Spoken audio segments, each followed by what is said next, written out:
I have my dress on the right way around today, which is definitely a strong start to my day.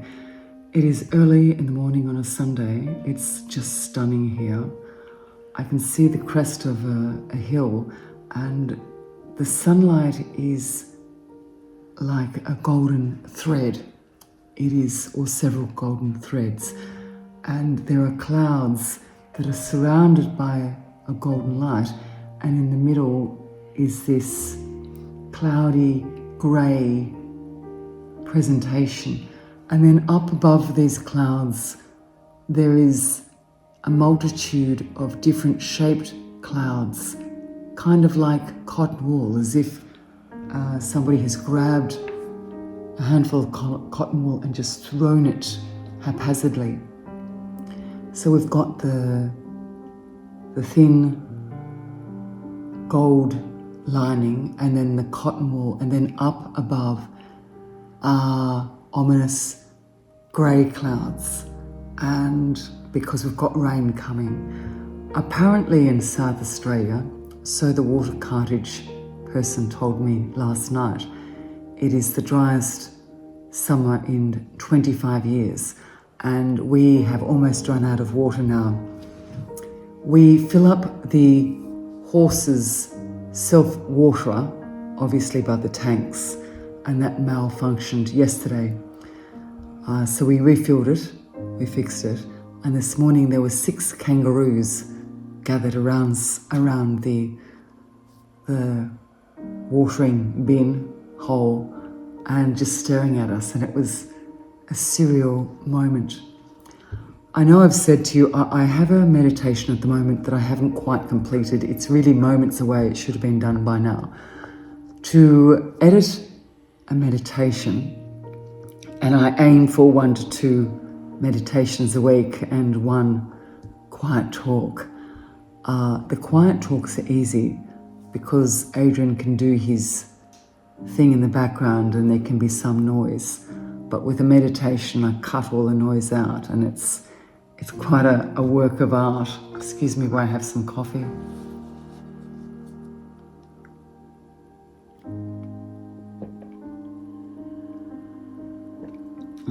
That is just, isn't there something about coffee, don't you think? Or maybe tea is your brew, or maybe it's green tea or peppermint tea, but there's something about my chosen warm brew that is so comforting and so stabilizing. If you're new to my channel, the content I create is for, or hopefully for, this is the intention, for comfort and sleep. Comfort and sleep would be the theme here. I present, oh my table just cracked.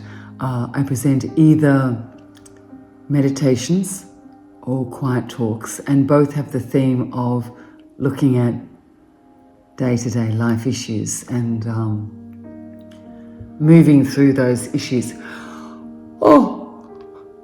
Excuse me while I yawn. I'm particularly tired at the moment because I'm working long hours in Adrian's business and in my business, working 7 days a week. And I am a little bit behind in meditations, but fear not, I will get back on track.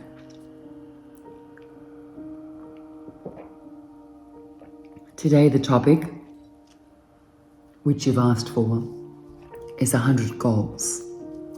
Once a year I set 100 goals, and then in future years I look back on my 100 goals to see where I'm at with it. It's so hot, my glasses are fogging up and just sliding down my nose. It is possibly 6 a.m.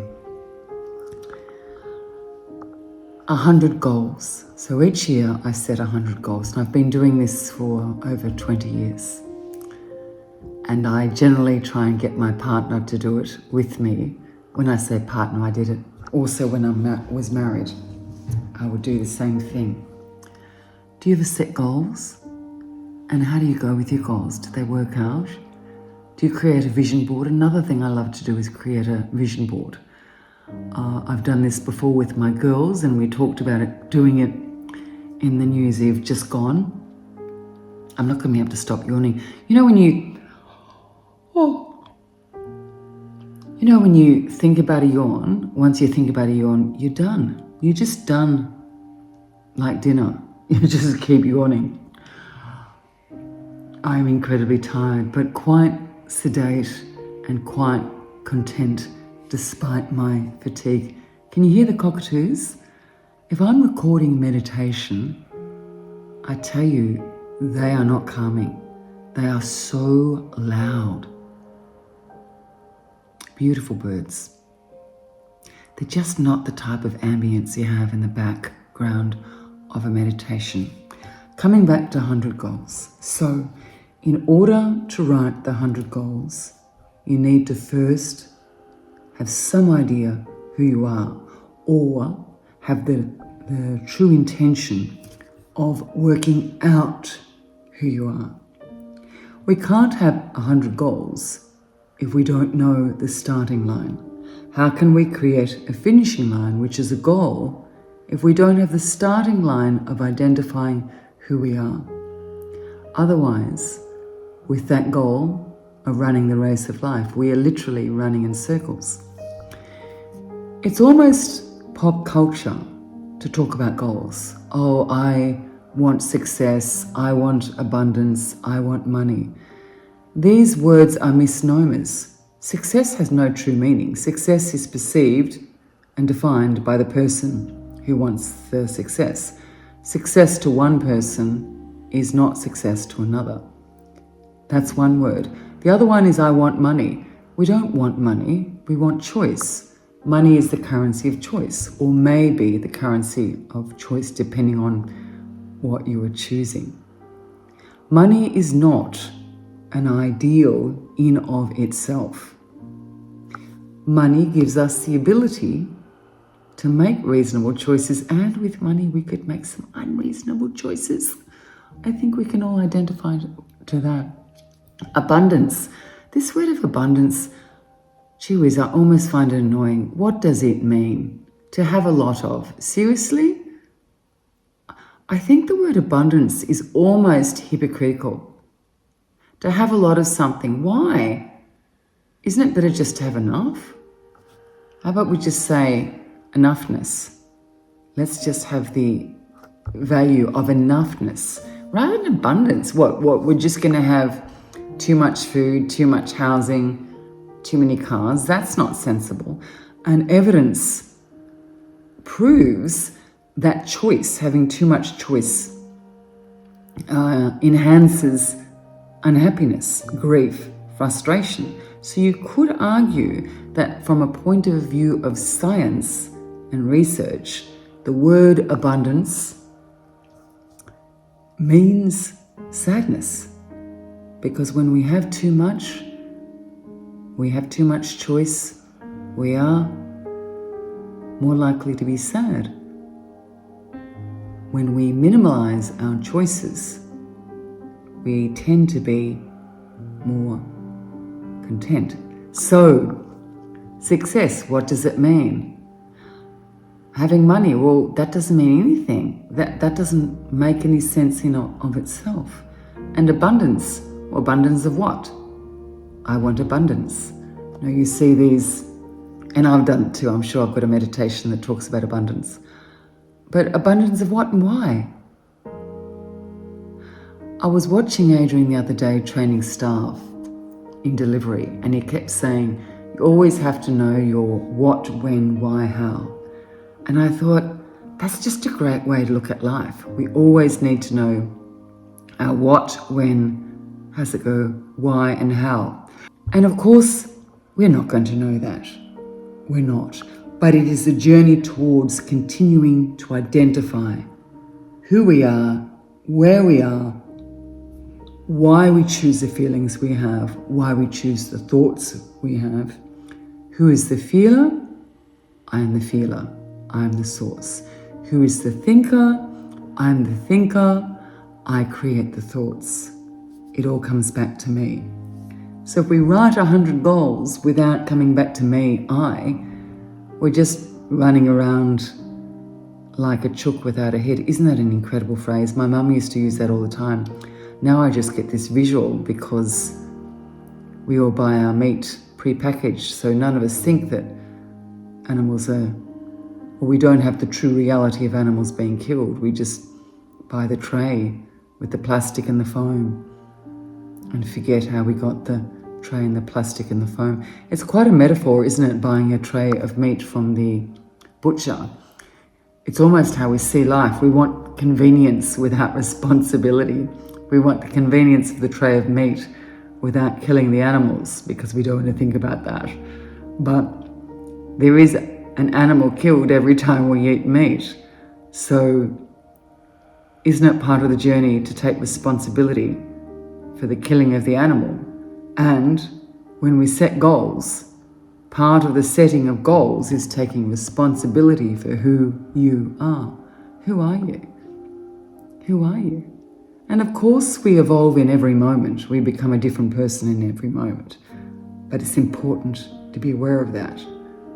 It's not a point of going, I'm just not like that. Well, that's not true. You are an evolving, growing, thriving, amazing, developing person in every new moment. And you are who you are for but a moment, and then you become again. And that is tragic, exciting, wonderful, devastating. Okay, coming back to 100 goals. The way I do it is I choose 10 categories. And these 10 categories align with my values. So firstly, we set our values. It's really important to know our values clearly. I used to be a personal trainer, as you know.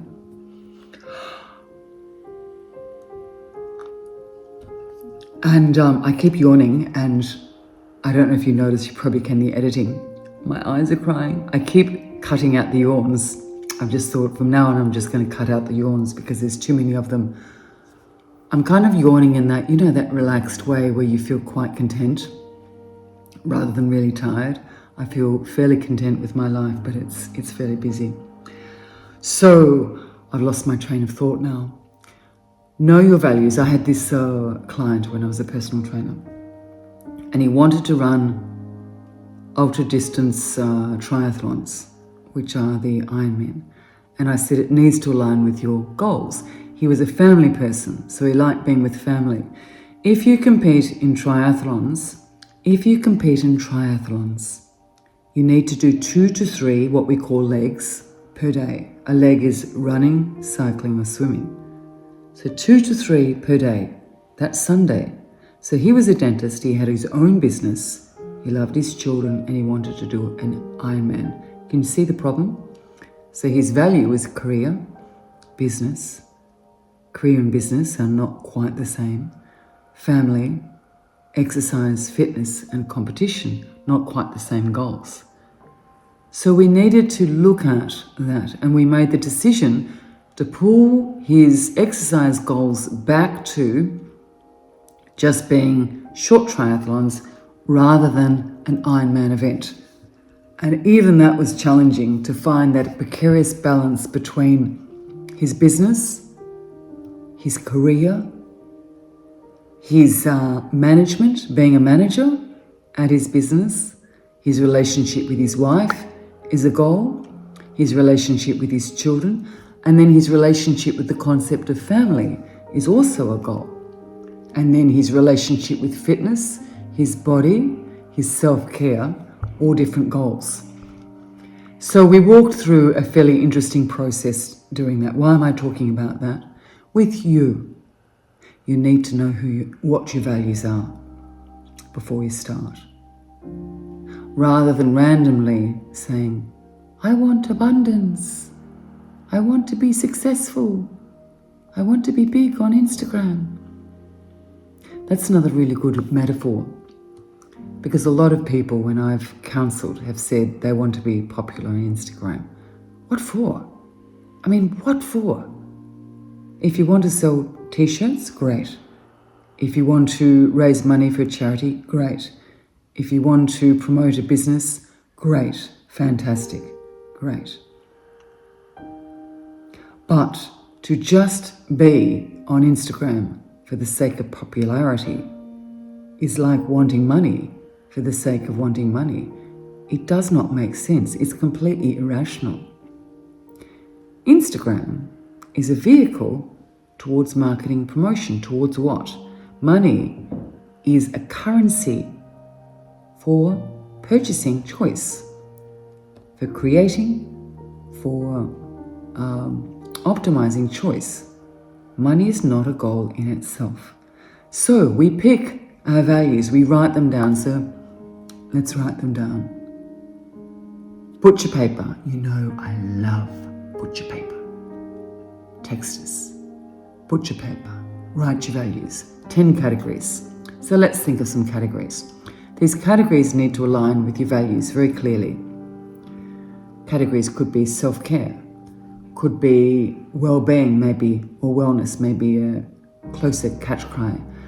Their career, education, friendship, aging could be one that's quite topical. Family, mothering, fathering, finance, investment, house cleaning could be one that could be really important to you.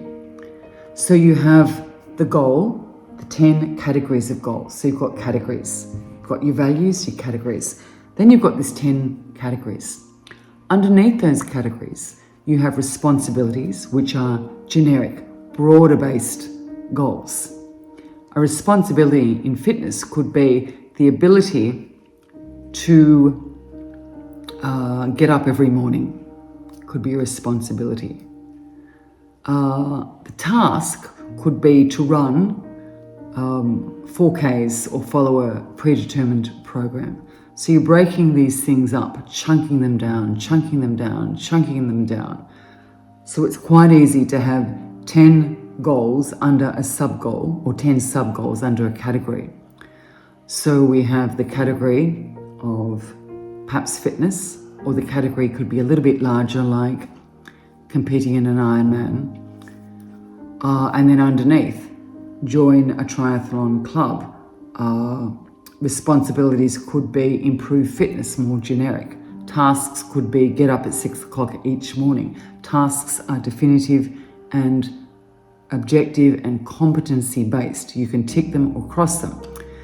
To a responsibility being fitness, I'm responsible for my fitness. That is not so competency based, because what is the definition? But you can see how you can easily get 10 sub-goals under the branch category fitness. You might have one such as intimate relationship, and then you'd have responsibilities, time together, tasks. Every Tuesday night, have dinner together, or every Wednesday, play the connections game. Adrian and I made up, or rather I made up a counselling game so we could self-counsel, and it's called the connections game. I can tell you about it sometime if you're interested. Let me know and I can walk you through how we do it. It's a lot of fun. It's really helpful. I love these games. I love creating these games. The sun is about to, oh my goodness, that is stunning and blinding. So 10 categories, 10 goals under each one. It's quite easy to create those goals. So you may have family, let me see, intimate relationship, finance, investment, organization may be one, fitness, wellness. You could have a whole 10 goals under the category of sleep. Sleep's really important. Nutrition may be one, fundraising, charity, service to others.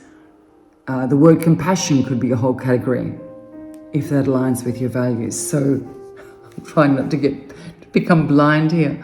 So it needs to align with the values. And as you go through each category, you say, how does this align with my values? When does this align with my values? Where does this align with my values? Do the Adrian what, when, how,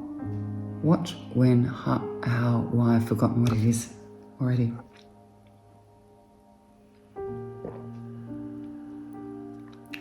And then in order to get to the end of the race, we need goals. But we can review these goals and adjust them. So we have a reflections process, a process through which we reflect upon the goals and say, are these still current? Are these still contemporary? Are these still relevant? Are these still rational? Are these still time-based? Are these still measurable? Somewhat like the SMART method. How does that go? Specific, measurable, achievable, realistic, time referenced. So we always bring goals back to time, all the time. When we bring goals back to time, we do so softly and kindly. There is no point being harsh with sticking to a goal if your health suffers in the process.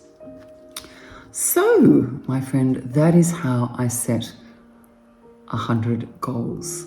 And I save it to my Google Drive and I look back on it. I find it interesting and I learn from it. I often save it up onto my Penzu, my online journal, and Penzu sends it back to me, which is really lovely.